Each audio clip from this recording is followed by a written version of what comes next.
Hello, we're on week 5 for our class, and this week is all about literacy development. So let me just go over a few of the points that I really feel that I want to discuss that are on our PowerPoint. Let me share the screen. And here we go. Okay.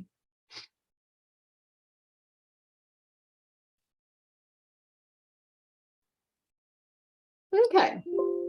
So literacy development starts very early in life. You can start this from the time you have your children are infants.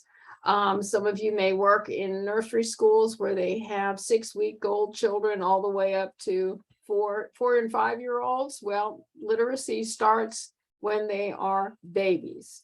But obviously, as they get older, they pick up a lot more things than when they're babies. One of the things that very young children pick up is that print carries a message. When children are exposed to good reading experiences, they learn that those little squiggles on the page actually mean something. The other thing that very young children who are non-readers learn from being read to is that print has directionality. And you can definitely help that along by reading big books and then tracking the words for them with a pointer. You don't have to do this all the time, but do it at least once every day or two so that they realize that those squiggles on the page follow a direction. They go from left to right. The other thing they learn is that print starts at the top and then you read it to the bottom, and then you go to the next page and start at the top and you read down. Very important concepts for children to understand. And then many of the books that are suited for young children have a lot of alliteration, like Peter Piper picked a peck of pickled peppers. You have words that begin with the same sounds over and over and over. That's called alliteration. Lots of fun for children. Children learn to recognize important letters, and they will pick out letters that are in their name. Those are the really important letters to young children. So really work on that and teach them what their name looks like. And by the time they're 4, they can learn how to write their name. I like to do a name activity with young children. When I was teaching kindergarten and first grade, I used to do this particular activity every first day of school. We would start with this name activity. I would take a sentence strip and cut it in half. On one half, I would write the child's name. And then on the other half, I would write the child's name again. But this time I would cut it up. Letters, all the letters are cut up, and then I'd shuffle them together and they'd be all mixed up. And then when we get to whole group, we're starting with the first day of class, I would have my shuffled up letters in my hand, and I would stick the whole name into a pocket chart that's hanging up in our group center. And then I would say to the child whose name is cut up, "Oh my goodness, look at that. I cut up your name here, and I need you to unshuffle it for me and put it in the pocket chart just the way it should be." So then little Susie would hop up and she'd unshuffle her letters to make sure her name is spelled correctly. Right underneath the one that's already in there that has it spelled correctly. Now, for one thing, this activity is designed to be a non-fail activity. You can't fail it because the correct spelling is in front of her. So she cannot fail, but she has to do it right. The other children will be watching to make sure she does it right, but she has her name spelled out in front of her, so that's all good. And then she's going to step back, and what I always tell her is, "Oh my goodness, what a great job." And the other children double check to make sure it's spelled right, and they go, "Well, Susie, you can go ahead and take all those letters back out, and you can pick someone else who's listening and paying close attention and sitting right in group, and let them do it too. And usually she gets to pick 2 other people that will unscramble her name and put them up in the pocket chart. So when we're all done with the unscrambling business, then you'd use that as a teaching opportunity, because children find their names and their friends' names very important. You can say, all right, what do you notice about Susie's name? And someone's always going to say, there's a big letter at the beginning. I go, that's right. That's called a capital. Very good. And then we can talk about what the other letters are in Susie's name. We'll say that out loud. And then we will count how many letters are in Susie's name. And that's pretty much all that I'm going to do right there for the first day. By the second day, we'll have someone else come up and they'll do all the unscrambling and whatnot. But say, for instance, that person's name starts with an A. It's Andrew. So once we have Andrews up there, and we've gone through the 2 or 3 other kids unscrambling the name, I'll go, oh my goodness, we'll talk about the capital and we'll count how many letters are in his name, because it's important for them to know that the letters are different from just the word. And then go, gosh, I wonder how we can make this fair. Whose name should go first? If we had Andrew in there and Susie in there. So here we're talking about alphabetizing without actually coming out and saying it. And so I would have my ABC chart up on the wall, and I just wait for someone to say, we could just look at the letter at the beginning, and that would make it fair. And someone will come up with the idea that, A comes before S. And so Andrew should be above Susie.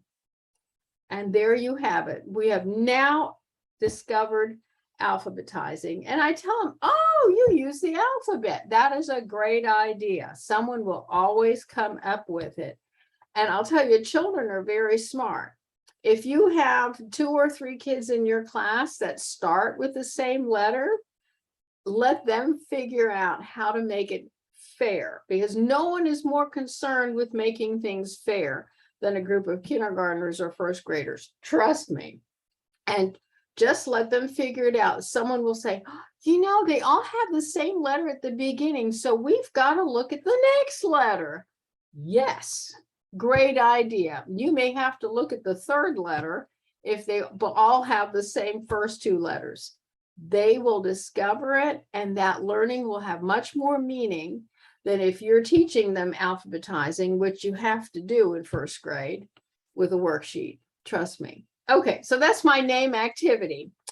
And we work our way through that, 1 child every group time until we've done them all. And then I put the names up on the word wall. Okay, so next, early literacy includes environmental print. Children are really good at reading environmental print. I know total non-readers that can tell you what the stop sign says and what the Cheerios box says. And you notice down here, this is actually a book. I used to have a book just like this where I had cereal boxes of cereals that kids like to eat. Just cut the front off, laminate them, and then just put them in a book. I had them tied together with some yarn. Very popular book. They could read me every single cover. So there you have that. Early literacy includes writing, and those of you who have me for 4513 writing lesson plans will hear me say writing a lot, because 4s, 5s, and 6s do a lot of writing. That is drawing and writing all together. And they will write in invented spelling. Invented spelling looks just like this backwards, B and T for bat. That's typical. You'll see this at the beginning of 1st grade. You notice there's no vowel in it. It's just what they hear at the beginning and what they hear at the end. Very, very common beginning to the writing and spelling. Early literacy includes learning about onsets, which means the beginning sounds of letters. And then the difference between rhyme and rhyme.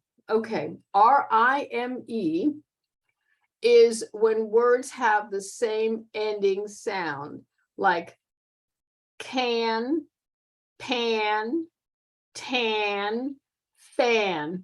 They all have that A-N, an. Those words rhyme, R-I-M-E.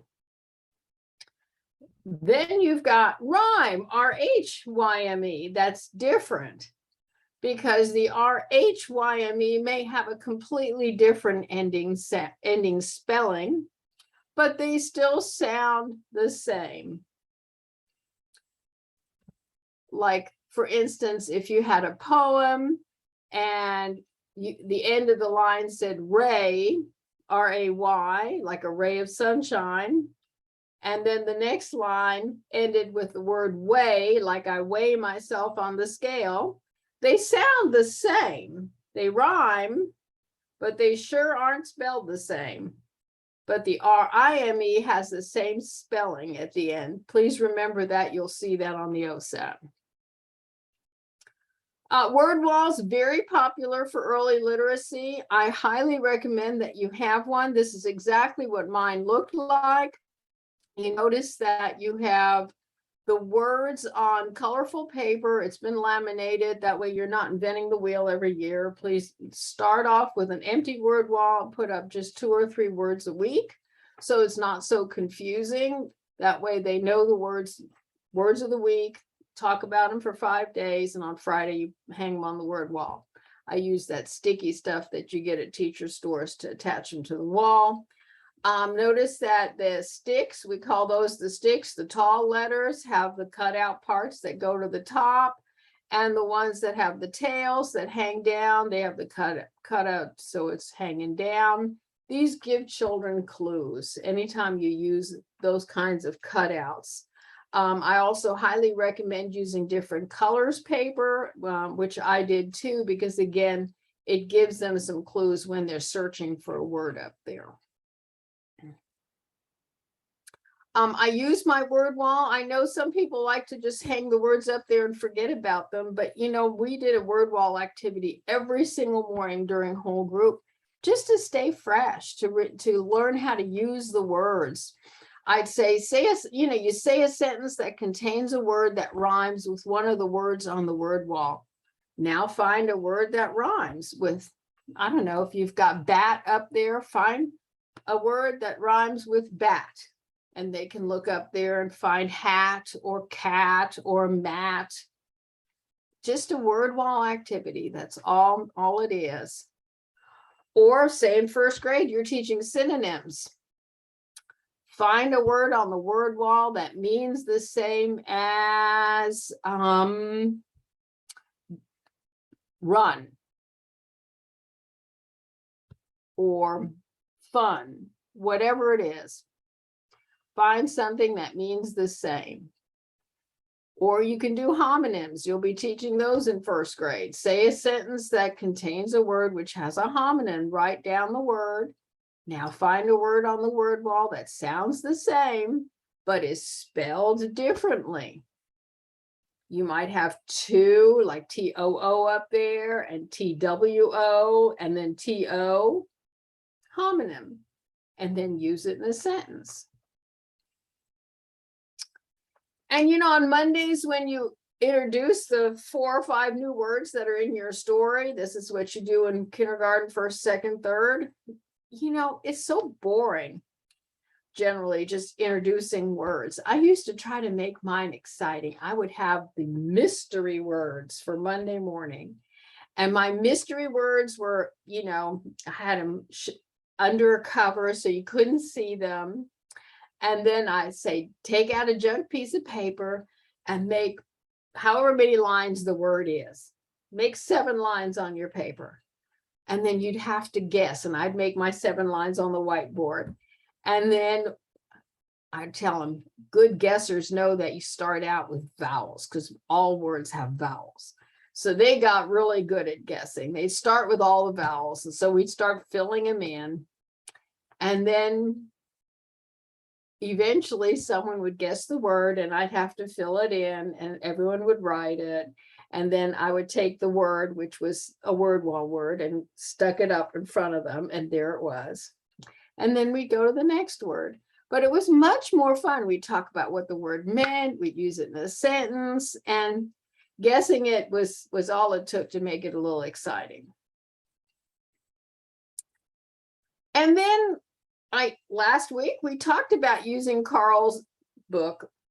You can use any picture book, honestly. It makes a great story writing activity for literacy learning. Last week, we talked about the oral literacy, the speaking, just talking about a story. But if you're teaching, first grade, you want to have them practice writing. Give them little sticky notes, like I don't know if you can see these or not, like these, and have them write a word or two for first grade for each page, like an action word. What are they doing? If you're teaching second and third grade, have them add 1 or 2 sentences for each page. And they can write a whole story to go with it. So these books can be used for a lot of purposes. And you don't just have to use Carl's books. There are a lot of books that are just pictures.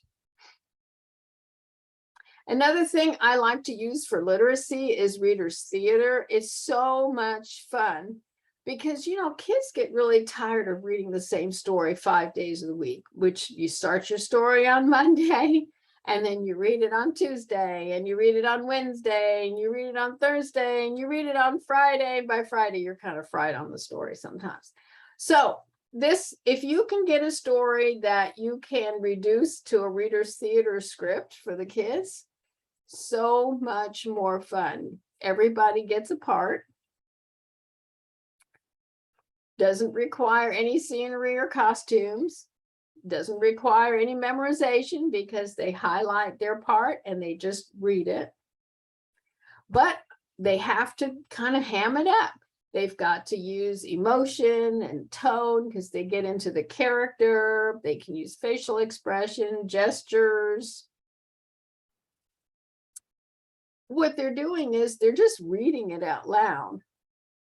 But they have to track along. They can't just wait until it's their turn to read and completely zone out until their turn. They have to be highly focused to see when their turn is, which means pay close attention. And they're interpreting character and plot. So to prepare, obviously, you're going to write the script. You only have to do it once. You don't have to reinvent the wheel every year. And then I have them highlight their lines in the script, underline words that tell about anything they need to act out, and read through your part, look up words you don't know or ask, and then rehearse with your group. This is not a whole group activity. This activity is done with 4 or 5 children. Just give each of them their own script. I always tell them, hold your scripts at a steady height, not in front of your face, because we want to see your wonderful face. There you go. And remember the difference between what a character sounds like and what a narrator sounds like. And we do a lot of practice on that. This is great practice. Read slowly and clearly, because nobody likes it when you read so fast that you can't understand a word. That's what I always tell them. And speak up, because if you whisper, no one will hear you. And stay in character. Remember who you are. If you're the big bad wolf, you're the big bad wolf through the whole story. And be a ham. Audiences love a ham. And that's it. And there we go. I hope you have you've gotten a little bit out of this literacy PowerPoint. Let me just stop sharing for a minute here, and I want to share this other page. Okay. So this is also the week that you're going to make a video of yourself teaching an oral language lesson. Now, I've had a couple of people ask me about the video and, what it should be like. Picture it that you're in the face-to-face class, which we also have a face-to-face 4213. These students are going to come in and they're going to teach this oral language activity in class to the rest of us. So when you're doing your oral language activity at home, set your whatever you're using to record somewhere in the room, and then teach it as if you were standing in class. If you have some kids in the room, if you have children of your own, young kids, fine, teach it to them. But pretend you're in class and teaching it to us. And then after you do that, you're going to complete the oral language activity plan. And even though you're not teaching it to a group of children, there's rarely a day that I teach anything and I don't reflect on how I could have made that better, how it would have worked better if I had just inserted this, that, or the other, or maybe left something out. So reflect on that. And once you have all of that completed, you're going to upload your MP4 video and your oral language activity plan to assignments on Blackboard by September the 18th. The template for this is available in your week 4 folder. It's in Microsoft Word format, so you can just download it to your computer and fill in the blanks. This is the same template that you're going to use for your science activity. And so just make a little X where it says oral language. If you have any questions about anything that I talked about today or anything else, please let me know. We'll set up a Zoom. Have a wonderful week. Bye.